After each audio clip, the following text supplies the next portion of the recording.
Finals is an exciting game that tests both the skills and the nerves of the players. As the name suggests, it's all about reaching the ultimate goal and becoming the champion. The game requires players to strategize, communicate and work together to overcome challenges and obstacles. The pressure of the finals can be intense and the outcome can swing in a moment's notice, but ultimately the thrill of victory is what makes it all worth it.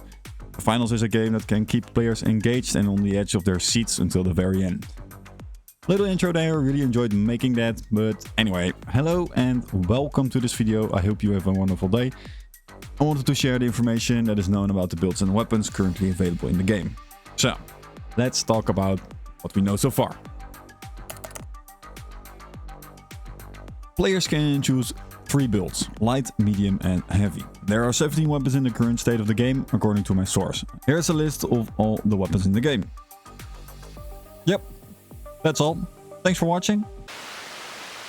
No, I'm just joking. I will show you the weapon list by class. When it comes to weapons, there are already plenty of options to choose from. Yes, I agree, 17 isn't that much and definitely not the most out of the games in the past. With that being said though, you still have a minimum of 5 weapons per build to pick. In order to simplify things a bit, they are categorized into 3 main groups. This corresponds with the builds you can choose, so light, medium and heavy. Each group has its own, strengths and weaknesses of course, and the type of weapons you choose will largely depend on your needs and preferences in-game. In finals, each build has its own set of special abilities that can be used as well. The light build is for players who like to live their life like you only got one. It offers lighter weapons in general to allow you to attack with agility and speed. Except for the sniper rifle, that's more for long-range engagements, in my opinion, but still with a potential secondary, this can be very deadly up close. The light build is great for hit-and-run type of players, like myself. I think I'm going to play the lighter build more than the others if I needed to take a guess, because I like snipers and daggers. Simple as that.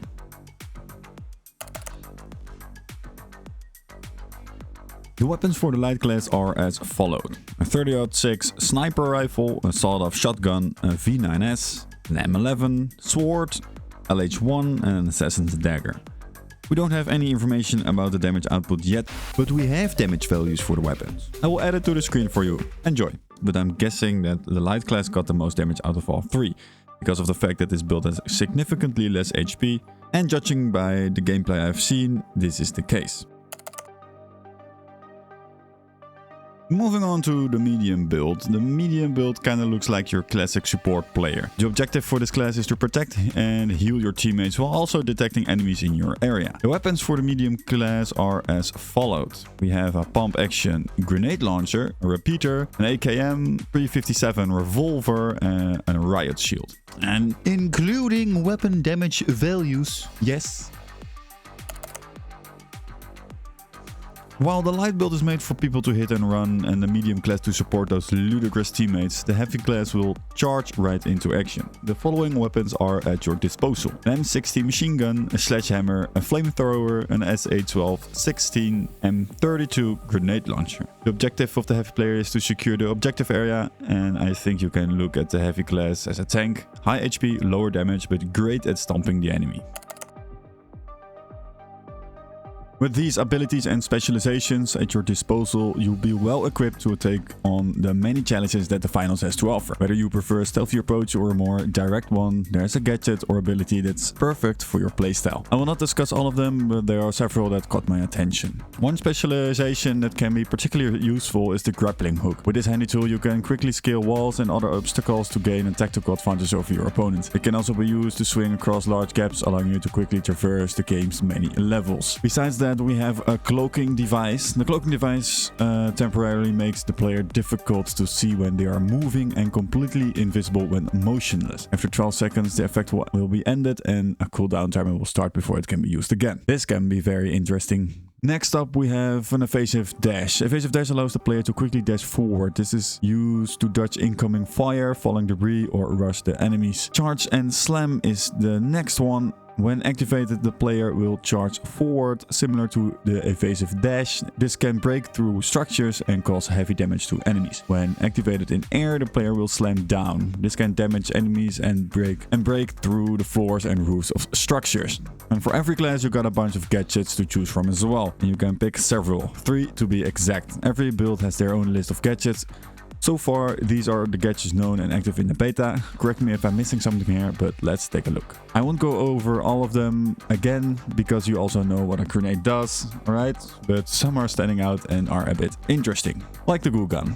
The goo gun fires mounts of goo at objects, similar to the goo grenade and the goo canisters located around the map. This enables players to fortify areas or objectives. What also is interesting is the healing beam. This gadget shoots a blue beam that allows players to heal their teammates from a short distance. This is useful when defending an objective or engaging enemy directly. It also significantly reduces the chances that a respawn coin will be needed, should the player be killed and cannot be revived. About those tokens, you only have a couple of respawn tokens per round, and you are able to be revived. Being revived saves the tokens.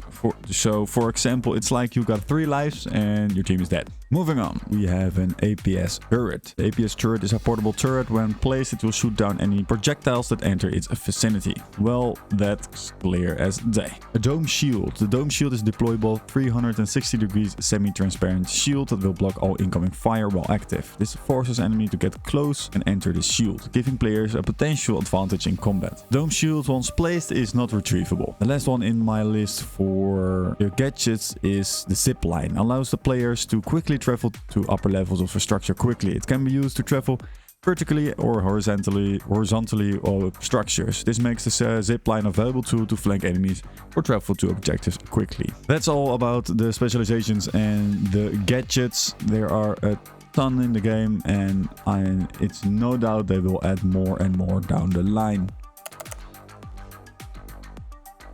There is not a lot of information provided around this topic, except the fact that every site and information source I used is saying almost the exact same thing. Hasn't been announced yet. We expect the finals to be released Q1 or Q2 on 2023. We expect to see the title in 2023, late 2023, and so forth. Nobody knows the date. What I do know is that if you subscribe to the channel and like this video, you won't miss out on any upcoming The Finals videos. Plus, it helps really well for the algorithm. One point to note is that the finals closed alpha began on September 29, 2022 on PC. This is a good sign that the game is making positive steps in its development, as well as the current ongoing beta right now. So far, this is all there is regarding this subject. I found it interesting enough to make a video about it.